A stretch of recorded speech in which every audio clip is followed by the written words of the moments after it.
Fairy-type Pokemon were introduced to the Pokemon TCG with the X and Y generation. While this wasn't the first time a new type entered the card game, Fairy would be the only type to get removed from the TCG, as the Pokemon Company stopped creating new Fairy-type cards with the start of the Sword and Shield block, and instead labeled all Fairy-type Pokemon as Psychic-type. Today, we'll be looking at some of the best Fairy-type Pokemon from when they were still made in the TCG.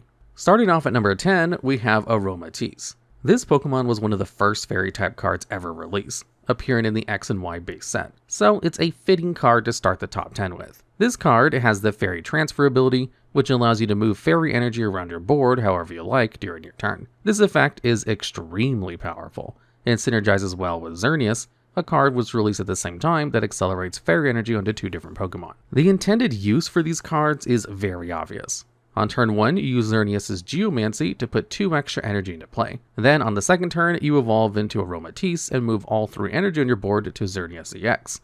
And either use Breakthrough or X-Blast after promoting it to the active spot with Fairy Garden, giving all of your Pokemon a free retreat cost. This setup is decent and did see some rogue play. However, if you know anything about energy transferring abilities during the Black and White and X and Y era of the TCG, you'd know that this synergistic Fairy-type deck is not what a majority of Aromatisse's little competitive success came from. Like its predecessors, Klinklang and Hydreigon, Aromatisse was mainly played in decks looking to move around Rainbow or Prism energy to enable a wide variety of attackers with different types. These two special energy cards provided all types of energies when attached to a Pokemon, allowing them to be moved by Fairy Transfer. This strategy rose to prominence because there weren't many good Fairy-type attackers when the type debuted. Xerneas EX's attacks were costly, and their damage often fell short against other Pokemon EX. EX Pokemon like Yveltal, Cobalion, and Landorus were more appealing options for their mix of efficient damage and utility, especially when they can be paired together in the same deck. Being able to leverage multiple different attackers in the same deck wasn't the only reason to play Aromatisse though, as the Fairy Transfer ability interacts very well with Max Potion. This item fully heals one of your Pokemon at the cost of discarding all energies attached to it. Normally, this downside keeps the card from being played in more strategies despite its powerful upside. But with Fairy Transfer on board, the downside for a full heal doesn't exist. If you want to restore one of your damaged Pokemon EX, you can move all energy off of it, use Max Potion without discarding any cards, and then put the energy back onto your now healthy attacker. Not only could this deck play all of the best attacking Pokemon in the game,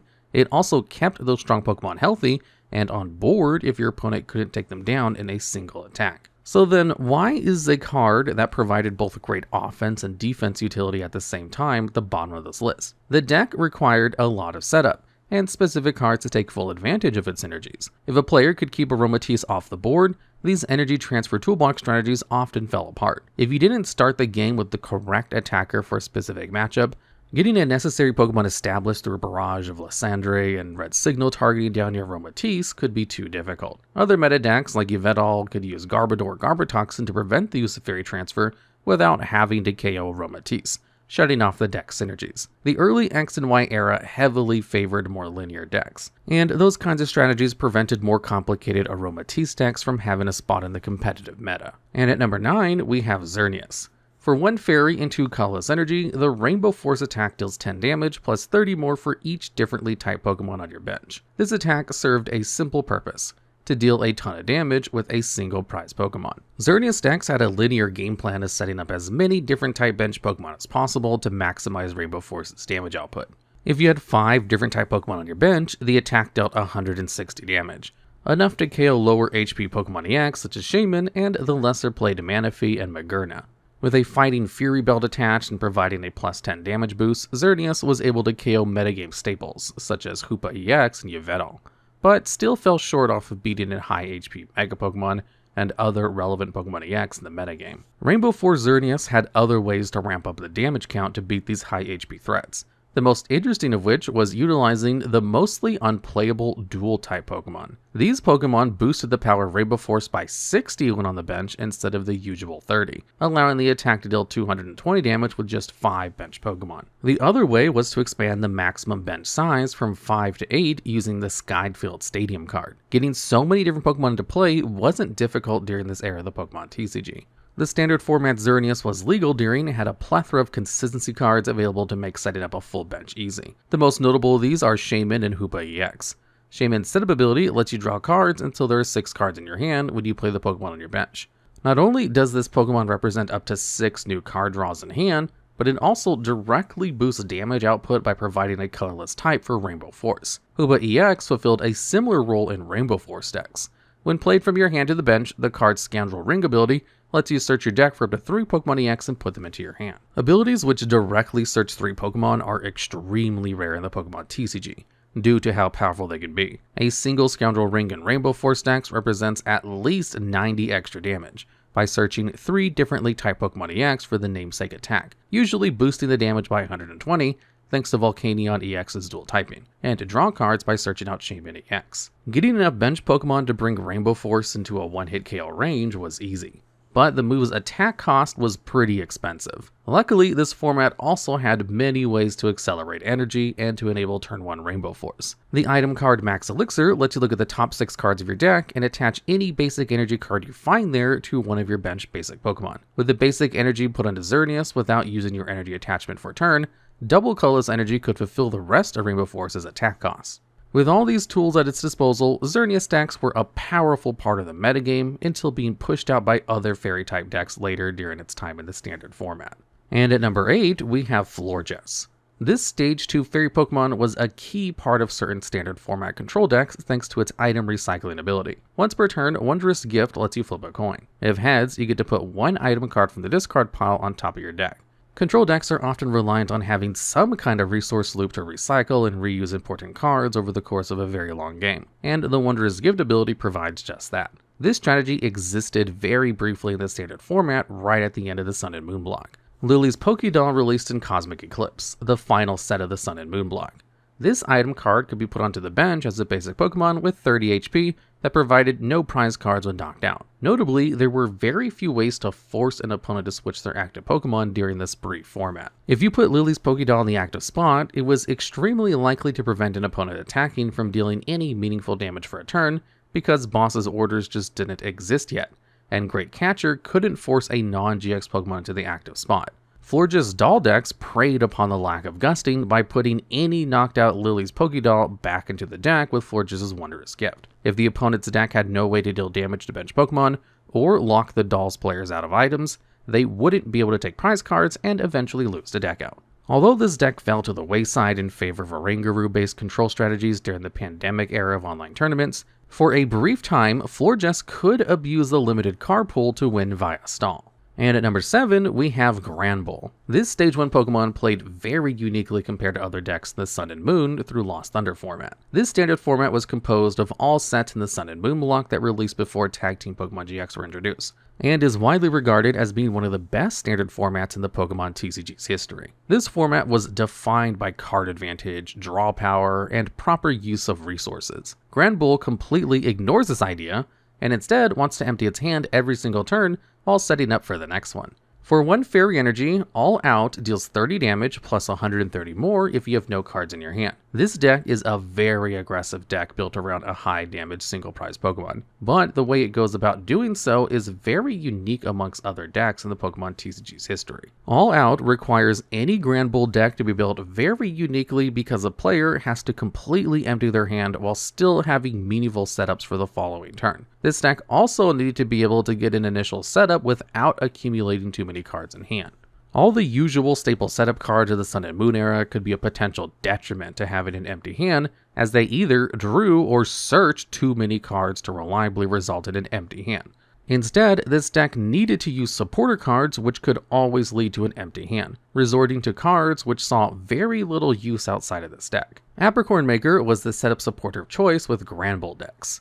This supporter lets you add up to 2 ball item cards from your deck to your hand, usually being some combination of Ultra, Great, or Nest Ball. Ultra Ball's discard cost helped empty the hand further to enable All Out, while setting up Granbull or its best friend, Magcargo. Once per turn, Magcargo's Smooth Over ability lets you put any card from your deck on top of your deck, setting it up to be drawn on the following turn. This Pokemon was extremely important for Granbull decks, as it allowed them to guarantee an important card on the follow-up turn, without having to keep said card in their hand. If you did need actual draw power, Granbull strategies had options as well.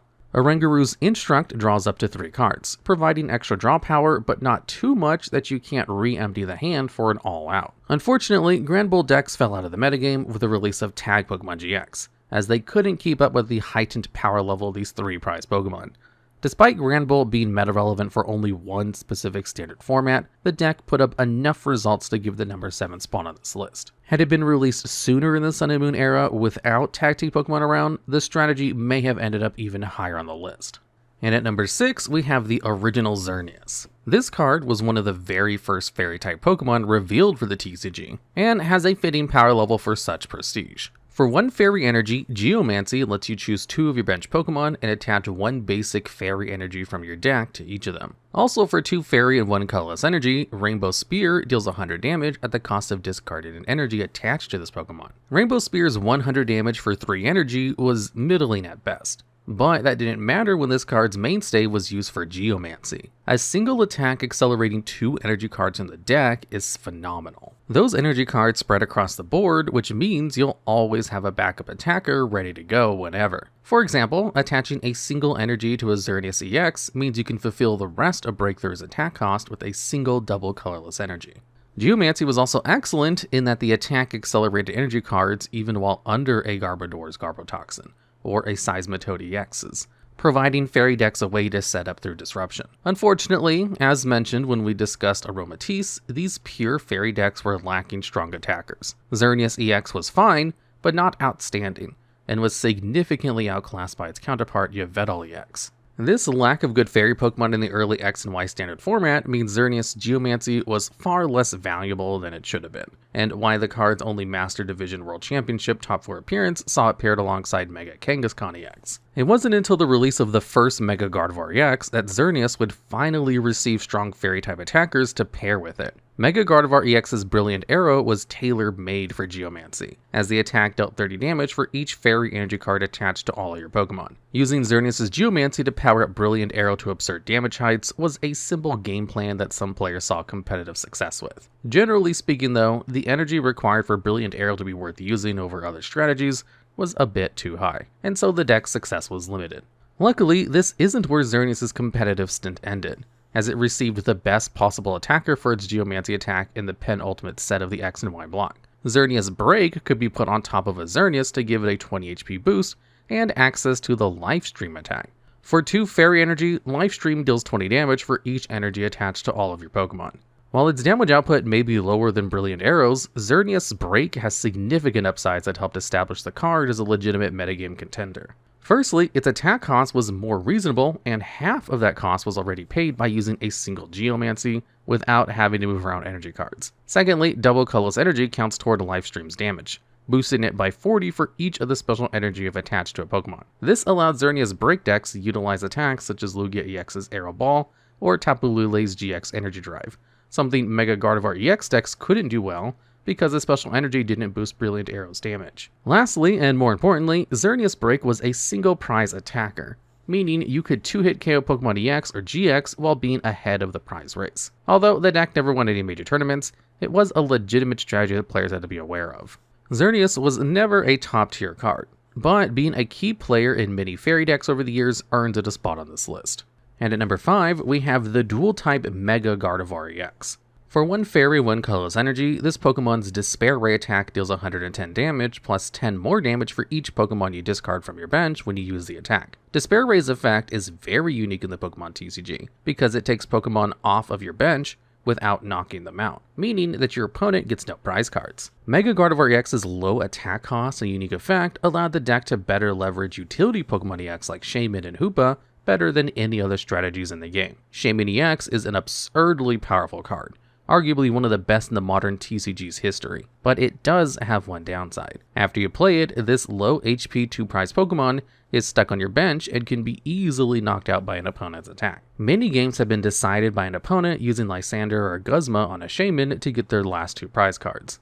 Despair Ray provides a way to remove these liabilities from your bench after their powerful draw effects have been used. Not only does discarding Shaman prevent an opponent from KOing it, you've now opened a bench space to play further Pokemon. This loop of playing utility Pokemon, discarding them for Despair Ray by boosted damage, recycling them with Super Rod or Dragonite EX, and then replaying them allowed Mega Gardevoir decks to draw tons of cards every turn and propelled it to being a top tier deck. The strategy wasn't often taking one-hit KOs, but with such a strong resource loop available, it wasn't necessary. The combination of utility and aggression kept this Pokemon as a front-runner in the competitive metagame, until the release of stronger archetypes in the Sun and Moon block pushed it out of the standard format. However, Mega Gardevoir EX wasn't only a standard powerhouse. Have a unique role in the expanded format alongside Mewtwo and Mew Tag Team GX. This card's Perfection ability allowed it to copy the attack of any Pokemon EX or GX on your bench, or in the discard pile.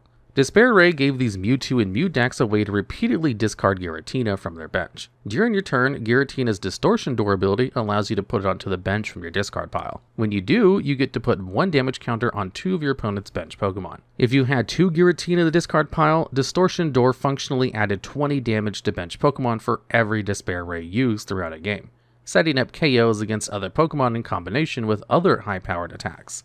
This synergy was an important part of all Mewtwo and Mew GX decks, while that strategy remained viable in the expanded format, giving Mega Gardevoir EX a second stint to play ability following its time in the standard format. And at number 4, we have Sylveon GX. For 1 Fairy Energy, Magical Ribbon searches your deck for any 3 cards and puts them into your hand. For 1 Fairy and 2 Colorless Energy, Fairy Wind deals 110 damage. Lastly, for 1 Fairy and 2 Colorless Energy, the once per game Plea GX attack lets you choose 2 of your opponent's Pokemon and puts them and all cards attached to them back into your opponent's hand. If you wanted to play Sylveon GX, there were 2 good options. The first was as a setup tool in high-powered Fairy-type decks such as Gardevoir GX, or as its own control archetype. Either way, Magical Ribbon was always the key to this card's success. Another important factor behind Sylveon GX's playability was the existence of Energy Evolution Eevee. When you attached a basic energy card to this Pokemon, Energy Evolution allows you to search your deck for a Pokemon that evolves from Eevee with the same type as the attached energy, and then immediately evolves it. This ability means if you attach a Fairy Energy to an Eevee on the first turn going second, you could immediately end your turn with a Magical Ribbon search, guaranteeing any 3 important cards in your hand for the following turn. In Gardevoir GX, that often meant searching for a rare candy and other pieces of the Gardevoir evolution line to set up as many of the powerful stage 2 attackers as possible, and transition away from using Sylveon. Control decks built around Sylveon GX use Magical Ribbon not to set up their own plays, but to search endless disruption until your opponent had nothing left to win the game with. When Sylveon first released, this deck leveraged its unmatched searching power to bury the opponent in energy removal supporter cards, like Team Flare Grunt, and lock pieces like Silent Lab to remove abilities from basic Pokemon, and Delinquent to discard cards from your opponent's hand. Lusamine and Verse Seeker allows a player to reuse any supporter card during a long game. The combination of bodybuilding dumbbells and max potions boosted Sylveon GX's HP and fully restored it every single turn. If your opponent tried to establish a powerful bench Pokemon to get around Team Flare Grunt, searching double colorless energy to use Plea GX would slow down the threat while you set up a proper answer. Meanwhile, Puzzle of Time added back to the hand any 2 cards, ensuring you'd be able to reuse whatever disruption was needed to keep your opponent from playing. Once your opponent is out of energy cards or ways to reasonably win, you could transition to using Fairy Wind to slowly take prizes, or use Team Rocket's handiwork to mill at your opponent. For its entire life in the standard format, Sylveon GX remained a viable control strategy thanks to its incredible searching power. And at number 3, we have Alolan Ninetales GX, another Pokemon which helps set up many strategies. When you evolve into this card, the Mysterious Guidance ability lets you search your deck for up to 2 item cards and put them into your hand. For 1 Fairy and 1 Colorless Energy, Snowy Wind dealt 70 damage to defending Pokemon, and 30 damage to one of your opponent's bench Pokemon. Lastly, once per game for 1 Fairy and 1 Colorless Energy, Sublimation GX knocked out the defending Pokemon if it was an Ultra Beast. This Pokemon's strength comes from the versatility of both having a fantastic ability and 2 attacks which fulfill different roles. A majority of decks that played Alolan Ninetales GX were doing so to utilize Mysterious Guidance. Just like the previous Sylveon GX, Mysterious Guidance was really good at setting up for evolution Pokemon, once again in part due to its basic stage. Alolan Vulpix's Beacon attack lets you search your deck for any 2 Pokemon cards and put them into your hand, grabbing any necessary evolutions. On the following turn, you can evolve Alolan Vulpix into Alolan Ninetales GX to search rare candy, or other niche items in any situation that it may call for. Decks like Gardevoir GX using Swampert to draw cards, or Meganium Toolbox strategies especially loved accessing Mysterious Gift due to playing multiple different Stage 2 evolution lines. There were even Stage 2 Pokemon which supported Alolan Ninetales GX's attacking power. Decidueye GX's Feather Arrow ability lets you put 2 damage counters on one of your opponent's Pokemon each turn. Decidueye, in combination with Alolan Ninetales GX Snowy Wind, allowed players to attack low HP evolving Pokemon on the bench. You could even use this combination to take multiple prize cards against players having a slow start if they left a Pokemon with 70 HP or less in the active spot. Having access to spread damage also allowed Alolan Ninetales GX to pair nicely with Buzzwole GX, as a utility Pokemon that could attack in a pinch. This Pokemon's Jet Punch attack deals 30 damage to defending Pokemon, and 30 damage to one of your opponent's bench Pokemon. Although players generally preferred bolstering Jet Punch's damage with cards like Beast Energy and Diane's Prism Star, Snowy Wind could pick up KOs on low HP Pokemon. The Splashin type was made even easier by Unit Energy, which counted as both a fighting and fairy energy. Being an alternate attacker wasn't the main use for Alolan Ninetales GX in these Buzzwole decks though, as Mysterious Gift ensured the strategy could access Beast Ring on vital turns. This item card could only be played if your opponent has 3 or 4 prize cards remaining, and allows you to attach up to 2 basic energy cards from your deck to one of your Ultra Beast Pokemon. Beast Ring helps set up the otherwise expensive but strong Knuckle Impact out of nowhere, as long as you drew the item on a turn when your opponent couldn't avoid being at 3 or 4 prize cards. Alolan Ninetales GX was a Pokemon that provided both consistency and attacking versatility, cementing it as a frequent player in many top meta decks before being pushed out of the format by the release of Tag Team GX Pokemon, overshadowing its best partners. And at number 2 on this list, we have Gardevoir and Sylveon Tag Team GX. For 1 colorless energy, Fairy Song lets you attach 2 fairy energy to your bench Pokemon in any way you like. For 2 fairy and 1 colorless energy, Kaleidostorm deals 150 damage and allows you to move all energies attached to your Pokemon to your other Pokemon however you like. Lastly, for 3 fairy energy, Magical Miracle GX dealt 200 damage.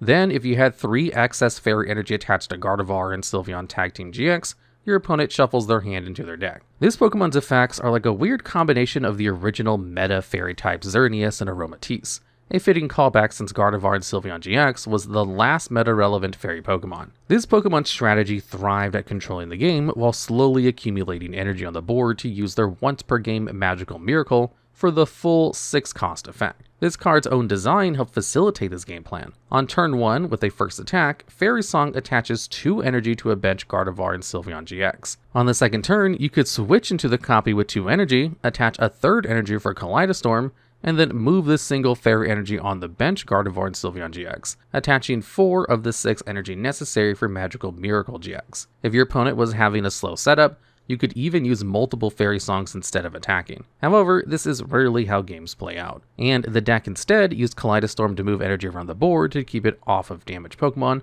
and constantly powering up healthy Pokemon to deny your opponent any KOs. When Gardevoir and Sylveon GX first released, this game plan wasn't enough to stand out at a metagame revolving around Reshiram and Charizard GX. It wasn't until standard format rotation occurred for the 2019 World Championship that the fairy-type tag team broke into the metagame. With a narrow card pool, many strategies had their consistency heavily reduced. Meanwhile, Gardevoir and Sylveon GX set itself up with Fairy Song, and the strategy's best supporter card, Green's Exploration, remained in the format and was even better than ever.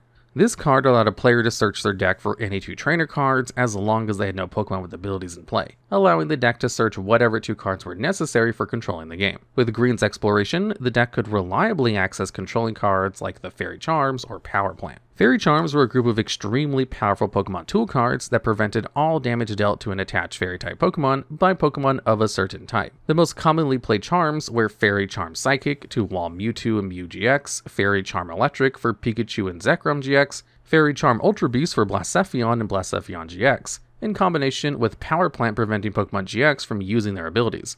Gardevoir and Sylveon GX could slow the game down until achieving 6 energy on board for Magical Miracle GX, which was extremely likely to win the game because it left your opponent with nothing in hand. This deck also got better with the release of the final Sun and Moon expansion, introducing Arceus and Dialga and Palkia Tag Team GX. This card was meta-defining and was a top-tier deck on release. It also had a Fairy-type weakness, meaning it got one-hit KO'd by Kaleidostorm. Gardevoir and Sylveon GX as a deck that lined up well into the meta. Regrettably, this success for the last competitively viable Fairy Pokemon was short-lived as the Sword and Shield block introduced Zacian V, a Steel-type Pokemon that completely destroyed it, killing the deck overnight. Regardless, Gardevoir and Sylveon GX was a respectable threat in the standard format, and put up enough results to get it to the penultimate spot on this list. And lastly, at number 1, we have Gardevoir GX. This Pokemon was a top decade standard from the very moment it was first available for tournament play. Once per turn, the Secret Spring ability allows you to attach one Fairy Energy from your hand to one of your Pokemon. This ability helps power up the Infinite Force attack. For one Fairy Energy, this attack deals 30 damage for each energy attached to both active Pokemon. Also for a single Fairy Energy, Twilight GX shuffles 10 cards from your discard pile into the deck. Gardevoir GX is an all-around fantastic Pokemon, combining high HP, setup, and good damage output in a single card. This card's strength comes as a result of how flexible an attack Infinite Force is. With a low base cost of a single energy, Gardevoir decks could deal reliable damage without requiring a fully established board. If your opponent had any Pokemon that relied on 3 more energy cost attacks, the single Fairy Energy Infinite Force set up 2-hit KOs without much effort in the early game. With a double Colorless Energy and a Choice Band, Infinite Force starts picking up 1-hit KOs against most Pokemon GX in the format that have 3 energies attached.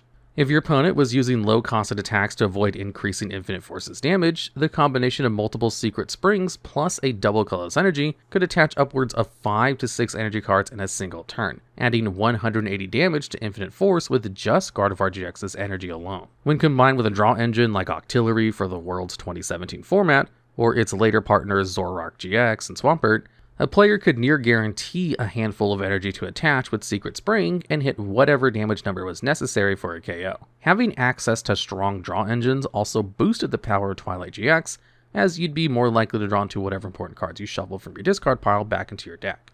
These many great factors combine to create a deck capable of winning even the highest level Pokemon events, making Gardevoir GX the only Fairy-type Pokemon to have won a World Championship in the TCG. Something that will never change unless the Fairy type is reintroduced into the Pokemon TCG.